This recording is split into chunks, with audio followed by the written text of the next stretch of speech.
Good morning, good afternoon, good evening. You're watching Out Here in the Redwoods. I'm your host, Denise Riles, and for everyone here, aloha! Come out wherever you are. And as you can see, we have a returning guest, Mr. Chris Kerrigan. Welcome, aloha! Now, Chris, the last time you were here, you were running for mayor. Right. What happened? Well, I'm confused. Now we are running for supervisor. Yes. Well, what happened is, nothing was set in stone, and it continued after I talked to you to go through the process of meeting folks. And at that time, I was on a listening tour of meeting with community stakeholders and individuals and groups to get their ideas about my returning to public service. And one of the things I continued to hear about and hear from folks is, well, why not run for Board of Supervisors? And you've had your experience on the City Council, you did a good job. Why not take the step forward to run for Board of Supervisors? And so I began to listen to folks and take that into consideration, and I began to think about the position, how the Board of Supervisors affects Humboldt County, and really, once I began to look at that, it's the larger, more impactful position. It's the job that can do the most to help improve our economy here, both in Humboldt County and Eureka and regionally. It's the job that's really the more important position, and the job that really impacts my constituents' lives the most. And so it maybe wasn't as exciting as the prospect of running for mayor, but I felt like it was the most important, and it was where my community needed me at this time. And so it wasn't my first choice, but I think it was the most important choice. And I think that's what public service is about really finding out where you can best serve your community and where you can make the most impact. And that's really what it came down to me, or for me. And the fact that no one was going to run, no one stepped forward to run against the incumbent.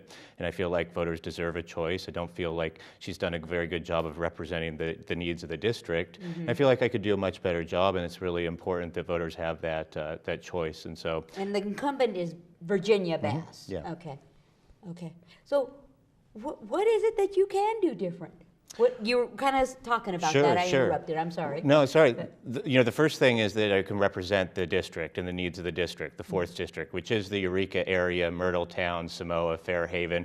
But it's the areas where we have infrastructure, and it's the areas where we already have water, sewer service, police, fire protection, for example.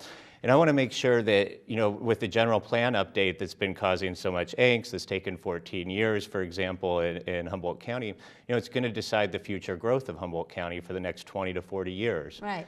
And I want to make sure that development and that future growth, as much as possible, take place in the city limits, that it take place in our neighborhoods or forgotten neighborhoods that have been fallen behind, or Old Town or downtown. That's where we really need the investment.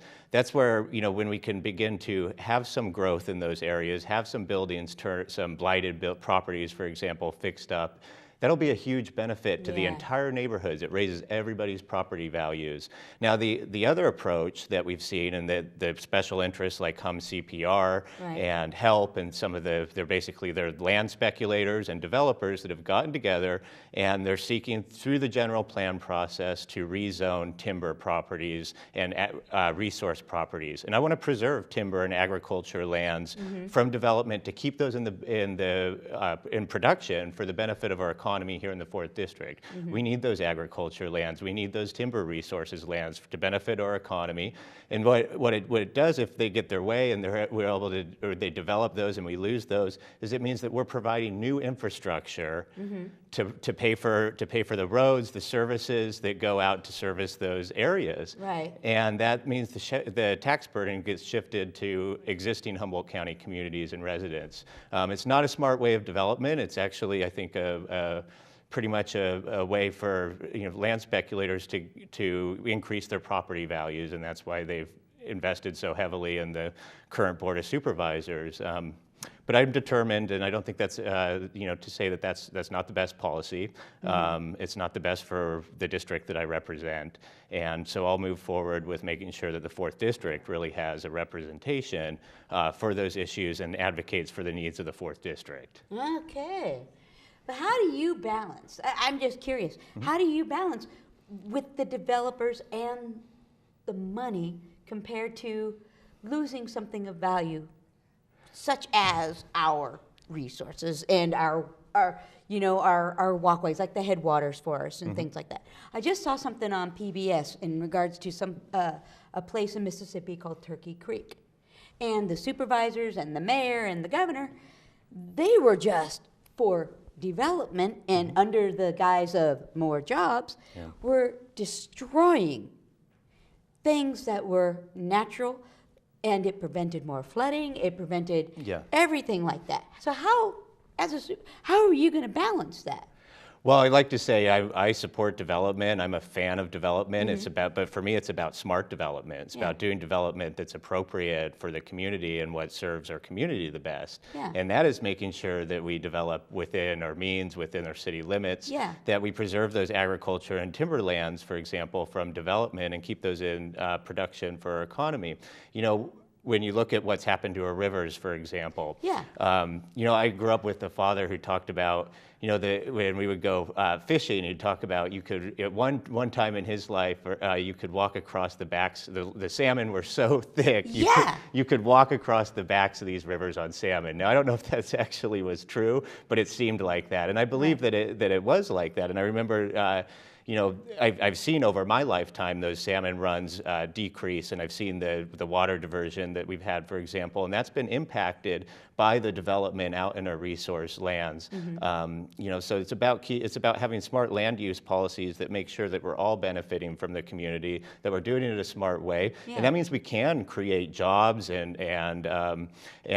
go forward with development, but we could do that within neighborhoods within Eureka, within the 4th District, for example, that really need our investment. We have families there that have invested in historic homes and neighborhoods, and everything that we can do to make those neighborhoods safer by taking out blight and building houses and turning over properties is going to help those families in their property values. It's going to reward them for their investment. And what we don't want to see is folks moving out of those neighborhoods for other areas. We don't want to see that abandonment of our neighborhoods. So we want to see the investment go, I think, within the 4th District. And that, I think, was what will best benefit our economy in the 4th District. And I think really it's about, helping to create that livable, walkable community where we talked about that. Talk about that again. That was interesting.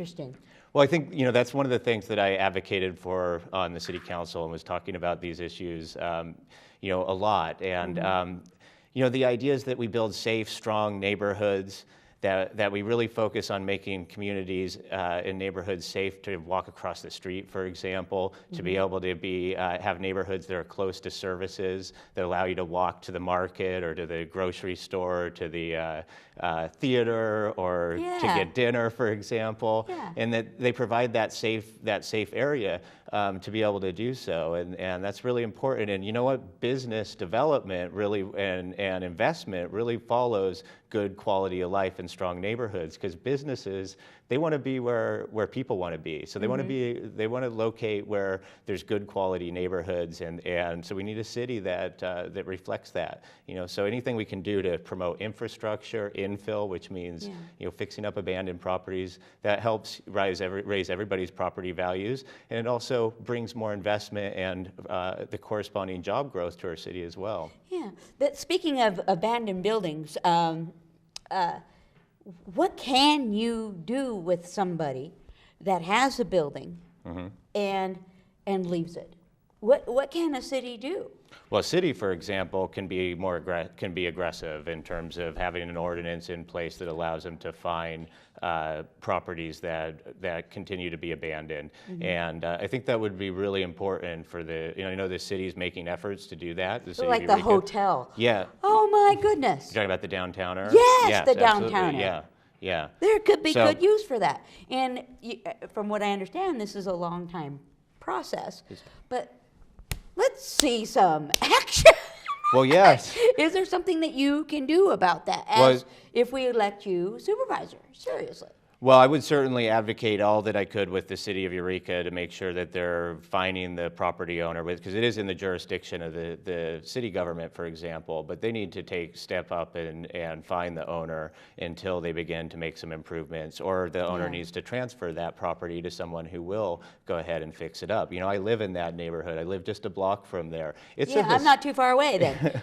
It's a great historic neighborhood. It is. Some of the oldest houses in Eureka that have been restored to full grandeur. I mean, it's real, and it's a neighborhood that is really one of our shining jewels, that F Street corridor. Yes. And you know, I think that's what when you have abandoned properties like that, as you know, it's fenced up, it's wired, it's barbed wired, for example. That brings crime, that blight right into the neighborhood, and it lowers everybody's property values or morale, and it makes it tougher for people to want to move into those neighborhoods. So yeah, the city needs a paint job. You know, you look at you go, we just need paint. But the owner is a developer who's doing projects, who's developing in our gulches and greenways on the outsides of our cities, for example. So what we need to do is have good land use policies that make sure that developers are taking care of their own properties, and that we're developing within the city and not where it's easier, which is out in the gulches and greenways and forest resource properties to develop. We need to you know, encourage and make sure that the development is taking place in those neighborhoods. And I think that was really, you know, a disappointing choice when Virginia Bass chose for their planning commission appointment to put the owner of the Downtowner Hotel on the planning commission. I think that showed a lack of foresight and a lack of consideration for what our neighborhood and what the neighborhood had went through. You know, and people are talking, really, people are talking about that. Sure. Not impressed. I know, yeah. Seriously, not impressed. Do you sometimes just go home at night and just shake your head sometimes? Yes. Seriously. Yes. Seriously. I have several volunteers who say, you know, this current board of supervisors has made an activist out of me, speaking for themselves. You but know. That's okay. We need somebody to stand up for the city. Yeah, good folks have got to step up and take control of their government again. We can't let moneyed interests or special interests take control of government. And, you know, I served for 8 years on the city council, as you know. Yeah. The people that we heard from, we could guarantee always were the people who had financial stake in the outcome of a decision, the moneyed interests. They were going to make sure that they had their influence on city government and county government, for example, as we see now. But what I always did was make sure that I was representing the people that I met walking in the neighborhoods when I walked door to door. I wanted to make sure that those people had a voice in city government. The folks that were too busy to come to meetings, the folks that were too busy struggling to get by, they needed a voice. They needed someone who was standing up and looking out for their interests and wanting to fix up their neighborhoods, for example. Yeah. Was there something that just, in this last go-around during this campaign, and you said that you were talking to people that said, go for supervisor, go for supervisor. Was there something that hit you, knocked you off your feet that you hadn't heard before? Well, I think the more I looked into what was happening with the general plan, and you know, that was always a disappointment, but when we saw what I had in 2012, which was a consensus document, an opportunity for this community and this county to move forward with a general plan update that really did a good job of encompassing a lot of different viewpoints. Not everybody was thrilled with that. No, but that's the part of compromise. Nobody gets everything they want, but a little bit. Yeah, it was a great compromise document. It was an opportunity to move forward for the community. It was an opportunity to move forward to show potential investors to Humboldt County, you know, that we had a plan for development, for example. But what happened is this current Board of Supervisors took that general plan and they turned it over to their planning commission, which they had appointed with direct members of the Hum CPR group. They even, you know, and they began to piece by piece go through it and turn the entire document out on its head to take out all of the protections, to really change the whole document from one that encouraged infill development, which would be beneficial for the 4th District, for example, and encourage this sprawl development or the development of resource-based properties, you know, which really just exacerbates a lot of the problem that we've seen and the environmental problems that we've seen, and that's not good for our economy.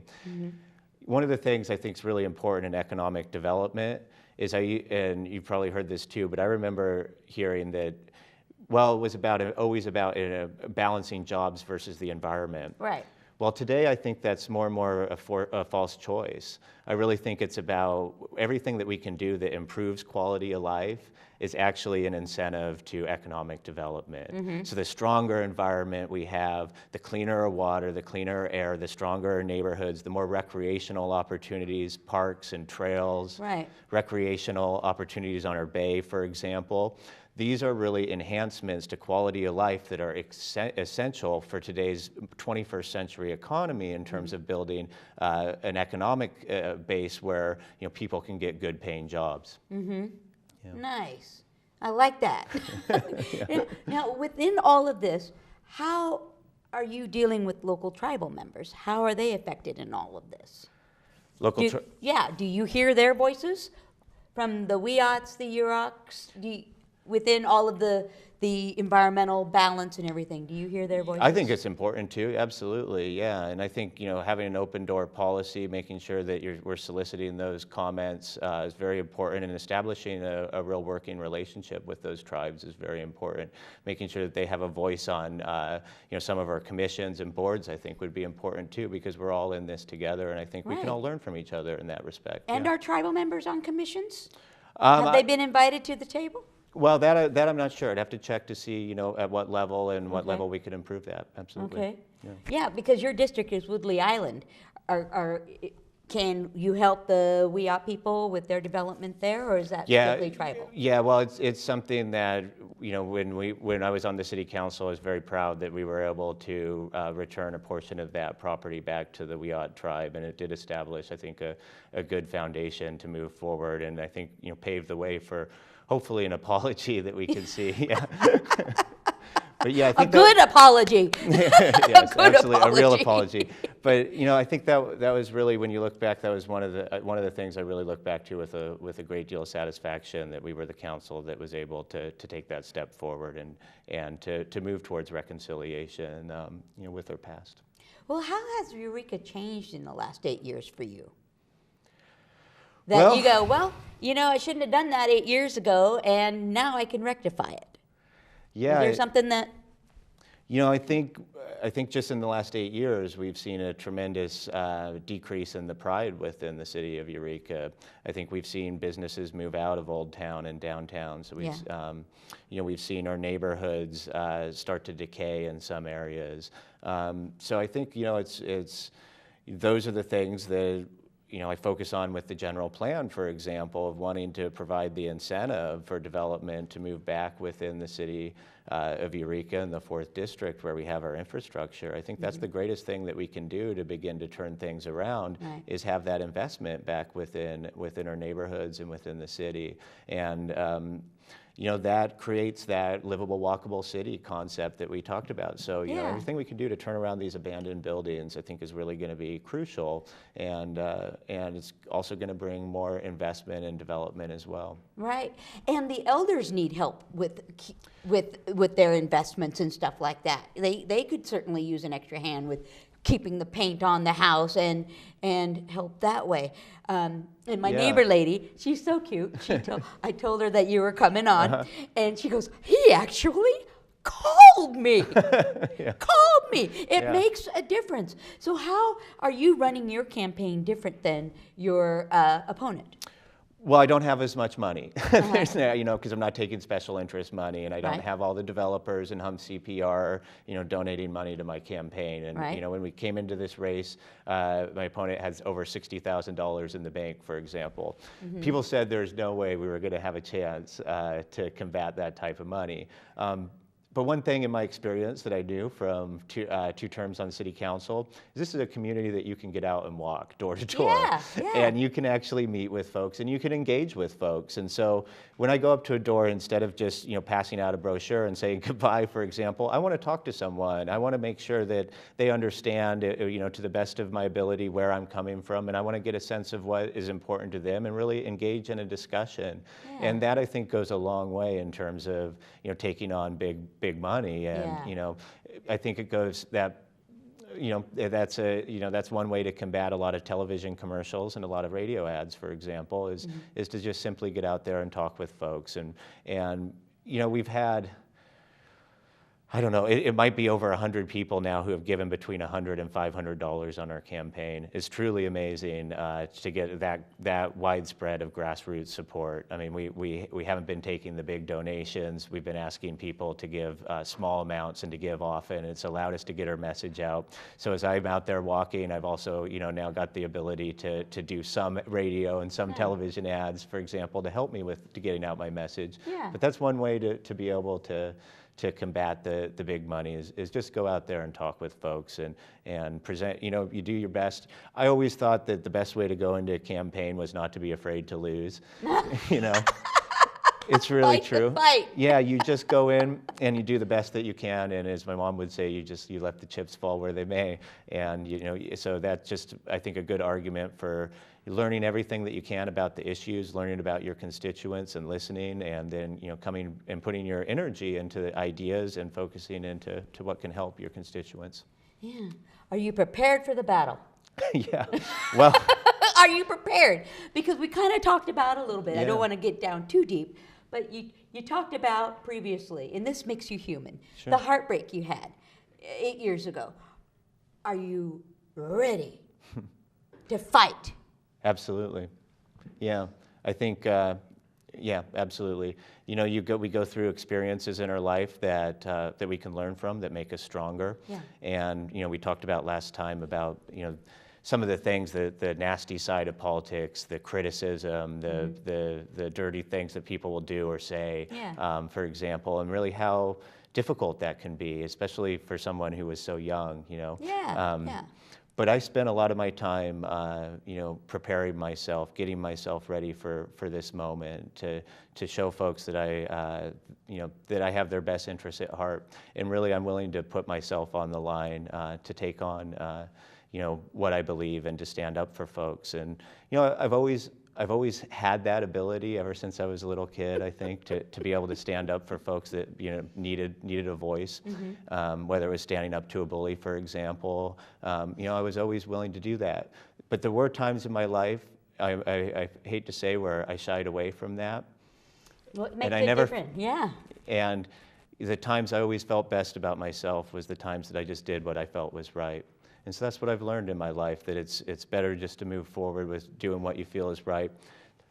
We're all going to have criticism. Yeah. We're all going to have critics out there, and that's just a part of life. It's certainly a part of politics, and people are going to criticize you no matter what. So you're never going to avoid that. So it's just about being able to move forward and have some thick skin. But you know what? All going door to door and meeting with folks is the best thing. It keeps you so grounded. You learn about the wonderful spirit of the constituents of the 4th District, how nice they are, how wonderful they are, how much they want to talk about the issues that matter, their quality of life, their ability to be able to have economic opportunity, for example. Yeah. So it really grounds you. It really makes it all worth it. Well, it is about the people, for the people. It should be, It absolutely. It has to be. It has to be, and we need to remember that. In representative democracy, it has to. That's yeah. right. Yeah, or the system breaks down. Is there kind of an idea that somebody told you that you hadn't thought about that's kind of percolating, going, how can I make this happen? Yeah, I get suggestions all the time.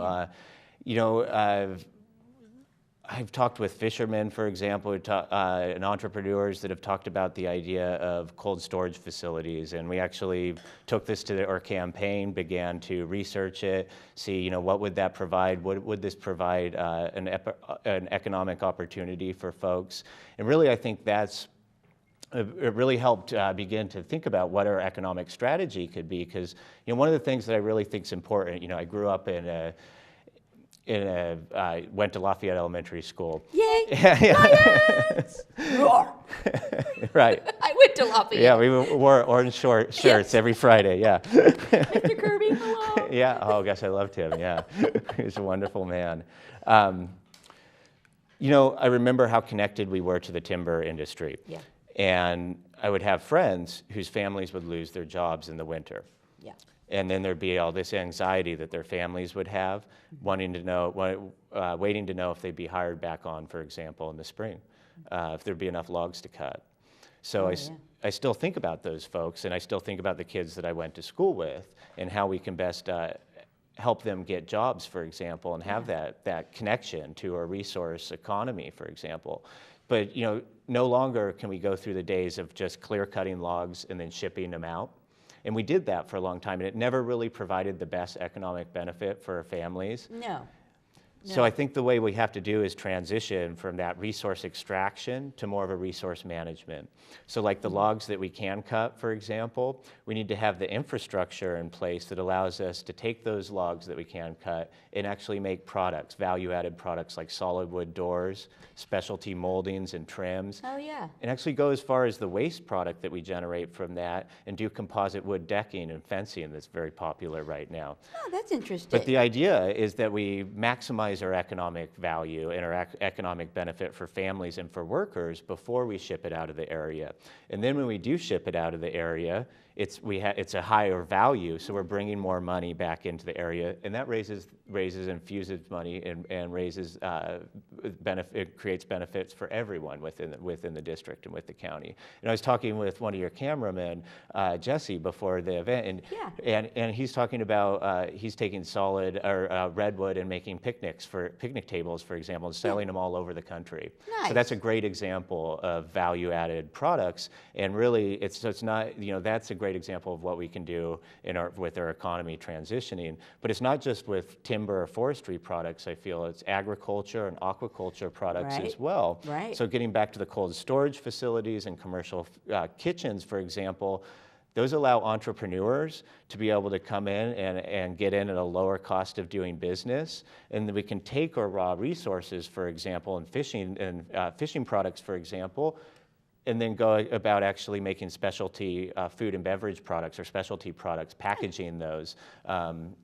Same thing with agriculture products, and that's the way I think we can best transition our economy into more of a resource management, and one that really is creating more of a shared prosperity that all our families can enjoy. Well, that's a great idea. I like that. Ladies and gentlemen, if this is your candidate, call him, get a sign, put it out there, because it's June 3rd is Election Day. Thank you, Chris. Thank you very much for having me on. You've been watching Out Here in the Redwoods. I'm your host, Denise Riles, and for everybody here, aloha means hello and goodbye. Get out and vote. Grab yourself a sign.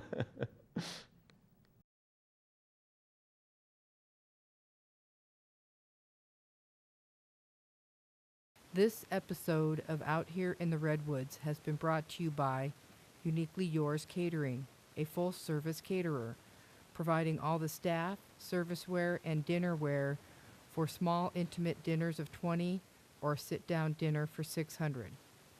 And the Costume Box, meeting all of your various costume needs. Open 1 p.m. to 5:30 Monday through Friday, and 11 a.m. to 5 p.m. on Saturdays. They can be reached at 707-443-5200.